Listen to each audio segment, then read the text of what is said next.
Now we come to the New York Football Giants. We spent time with the New York Baseball Giants. So let's go to the New York Football Giants. People don't realize the New York Football Giants played at the Polo Grounds from 1925 to 1955. And in 1938, they won one of their championships. And I was lucky enough to secure a sheet of all the players who played on the 1938 team. If I'm a memorabilia guy, strictly I flip it and make my money. But of course, our job is to tell these great stories. And to do that, we need to incorporate many pieces. So we couldn't get rid of that piece. What I like to show people are we have all the programs. And what's interesting about the programs is, you notice they play teams called the Pittsburgh Pirates and Brooklyn Dodgers, which we usually affiliate with baseball. The reason why they did it, as popular as football is today as we head toward another Super Bowl, is the fact that football was a fledgling league in the 30s and 40s.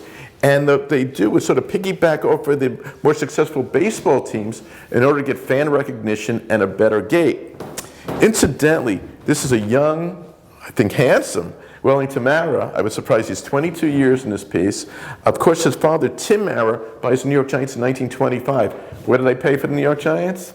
The unconscionable sum of $500. From what I know now, it's worth about $3 billion. And also, although they've given half their share to the Tisch family, I think they're doing pretty well.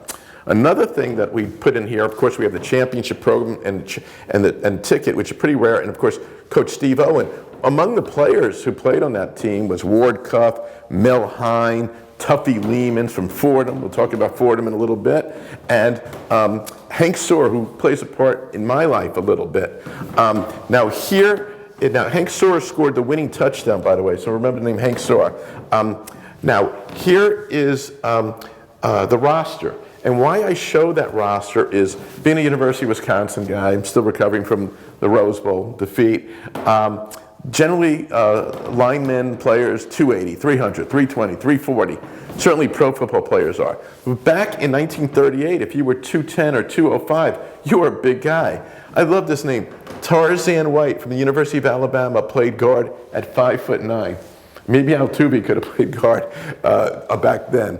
So I found that really interesting. Another thing about it I want to bring up is that generally in pro football, most people think the most important game is the '58 Giant Colt game. I agree.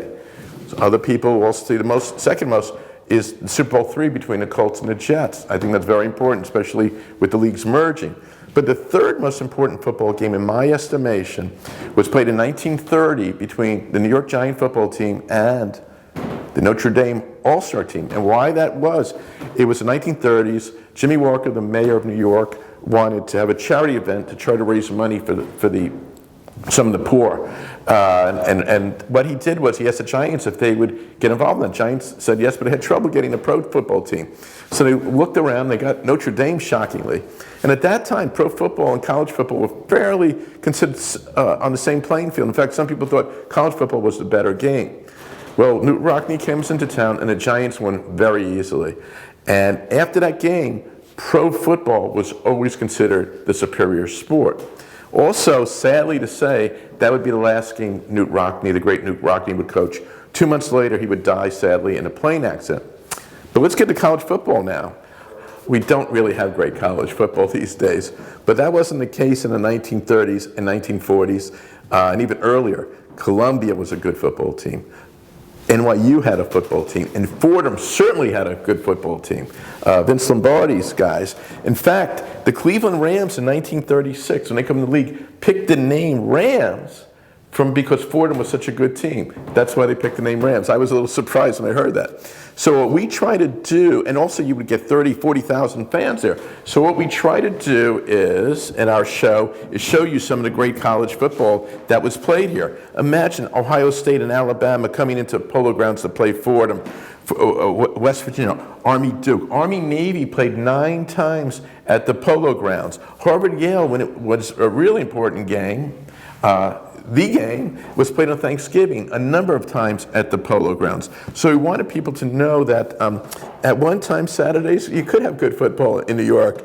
It's just been a long time. Maybe one of those teams could come back and bring a football team back. But anyway, this is just giving you a little idea about the college football in New York in the 30s and 40s.